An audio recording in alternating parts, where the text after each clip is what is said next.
I am 96 years old.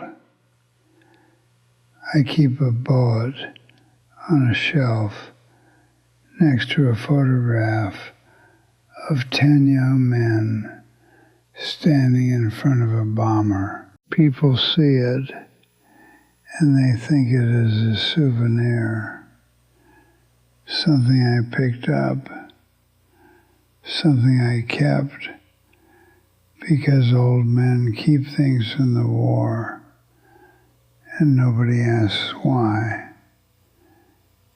It is not a souvenir. It is a .50 caliber round, unfired, and the brass has gone almost black. It was one of 63 rounds I had left on July 30th, 1943, when my left arm was torn apart, my left gun was destroyed, and 250 miles of German fighters stood between my crew and England. 63 rounds, one gun, one working hand. That bullet is one of the reasons I'm sitting here today. Let me tell you exactly what happened.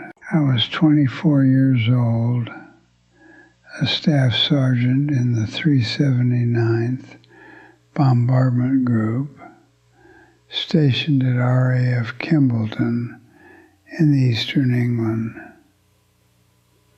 I was the tail gunner on a B-17 Flying Fortress named Tandleo. My office was a compartment 4 feet wide and 5 feet long at the very back end of the airplane. I sat on a bicycle seat. I had 2 Browning M2 .50 caliber machine guns pointed backward through a plexiglass window. At 25,000 feet, the temperature outside was 60 degrees below zero. An electrically heated suit was the only thing between me and freezing to death. The 8th Air Force called it the loneliest job in the war, and they were right. The tail gunner sat alone, separated from the rest of the crew by 40 feet of aluminum fuselage. No one beside you, no one to help you. Just you, 2 guns, and whatever the Luftwaffe sent your way. The statistics were simple. In the summer of 1943, the average B-17 crew survived 11 missions before they were shot down, killed, or captured. Tail gunners died faster than anyone except ball turret gunners. German fighter pilots preferred attacking from the rear because the geometry favored them. A Messerschmitt closing at 350 miles per hour from the 6 o'clock position had nearly 10 seconds to aim and fire. The tail gunner had those same 10 seconds to hit a target moving at combined speeds approaching 600 miles per hour. Most tail gunners never got the chance. The Army Air Forces taught us a doctrine. Wait until the fighter closes to 300 yards. Aim carefully. Fire in short bursts. Conserve your ammunition. We had 800 rounds, 400 per gun. The instructors at gunnery school said that was enough for a standard mission if you were disciplined. The doctrine was wrong. The Germans had studied us. They knew we held fire until 300 yards, so they opened up at 600. They poured cannon shells into us while we sat with our fingers off the triggers, waiting like good soldiers. By the time we started shooting, the damage was already done. I watched it happen on my 6th mission. A B-17 on our right wing took a direct hit to the tail section. The gunner never fired a shot. The fighter came in fast, guns blazing, and the first rounds punched through the plexiglass before he could react. The bomber fell out of formation. 8 parachutes came out. The tail gunner was not among them. I decided that night that the manual was going to get me killed. A Focke-Wulf 190 at 600 yards is not a difficult target.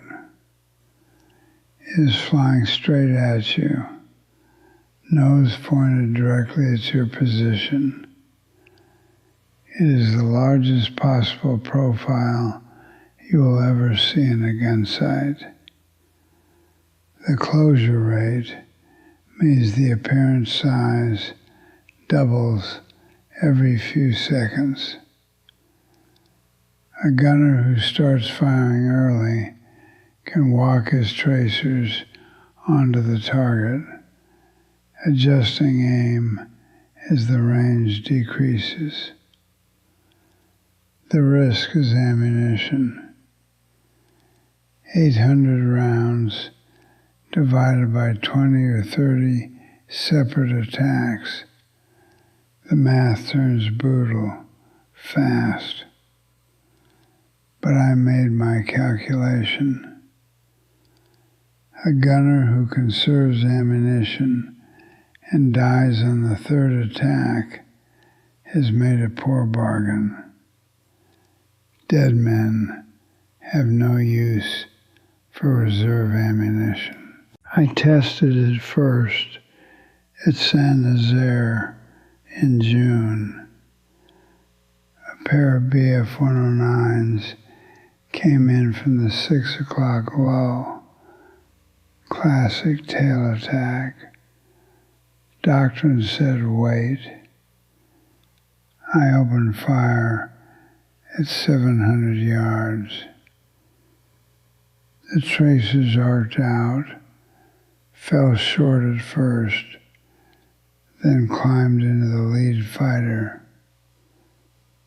The German pilot saw the fire and broke off before reaching cannon range.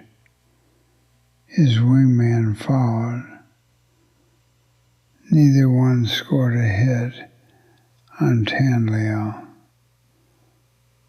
My crew chief told me I burned nearly 200 rounds on a single engagement.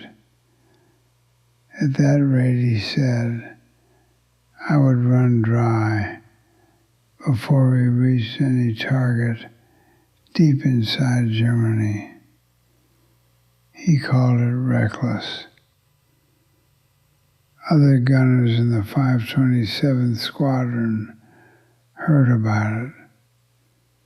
Some of them called it worse. They said I was gambling with my crew's lives.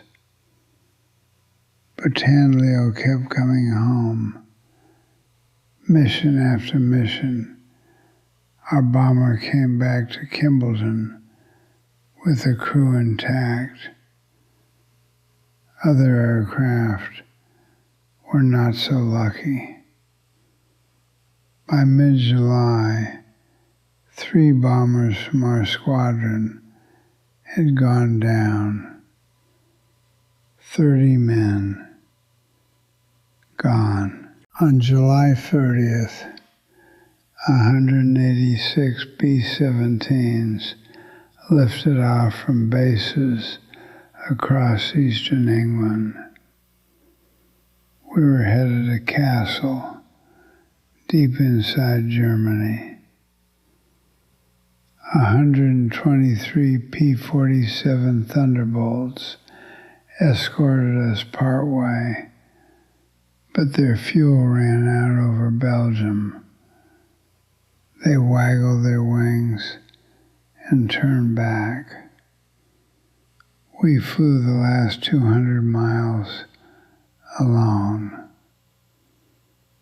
Intelligence said the Luftwaffe had positioned over 300 fighters along our route. The first Messerschmitts appeared at 11:42, climbing from the southeast in groups of 4. I counted 8, then 12. Then I stopped counting. The sky behind Tandleo filled with black crosses on yellow noses. The lead fighter dove from the Sussex-Lock high. I tracked him through my gun sight. At 800 yards, I squeezed both triggers. The twin Brownings roared. The first rounds fell short. I adjusted, walked the fire upward.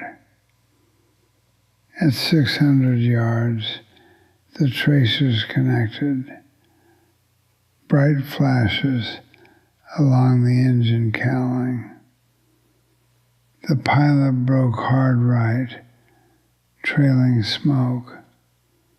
He spiraled down into the clouds. No time to watch. The second attacker came in low, trying to slip under my field of fire. Difficult angle. I depressed the guns to their mechanical limit and fired. The Focke-Wulf pilot flinched, pulled up early, and his cannon shell sailed over Tandleo into empty sky. The attacks went on for 47 minutes, wave after wave. My gun barrels glowed red. At 12:29, a Bf-109 came from dead astern, straight and level. Either extraordinary courage or poor judgment. I centered him in the gun sight and held both triggers for 6 continuous seconds, over 100 rounds. The Messerschmitt came apart in the air. The engine separated from the fuselage. The wings folded backward. What was left of the fighter tumbled past us, close enough that I could see the empty cockpit. 2 confirmed kills, ammunition down to 180 rounds. We reached Kassel at 12:51 and began the bombing run. 11 minutes of flying, straight and level, while the bombardier lined up the target. The Luftwaffe knew this is when we were most vulnerable. A Focke-Wulf 190 dove on us from the 5 o'clock position. I swung my guns and fired. The rounds hit the wingwood. The pilot kept coming. 20-millimeter cannon shells tore through my tail section. I felt the impacts before I felt the pain. Fragments ripped through the plexiglass, shredded my flight suit, and buried themselves in my left arm and shoulder. My left gun jammed, the receiver shattered by a direct hit. Hydraulic fluid sprayed everywhere. I kept firing with the right gun, one hand, bleeding. I tracked the Focke-Wulf as it pulled away and caught it with a final burst in the tail assembly. The fighter snap-rolled and dove straight down. 3 kills, 63 rounds remaining, and the mission was only half over. We still had to fly 250 miles back to England through the same fighters that had nearly killed me on the way in. I wrapped a scarf around my arm and waited. My left arm was numb. The blood on the floor of my compartment froze almost instantly in the sub-zero air. I had one functioning weapon and 63 rounds to cover 250 miles of hostile airspace.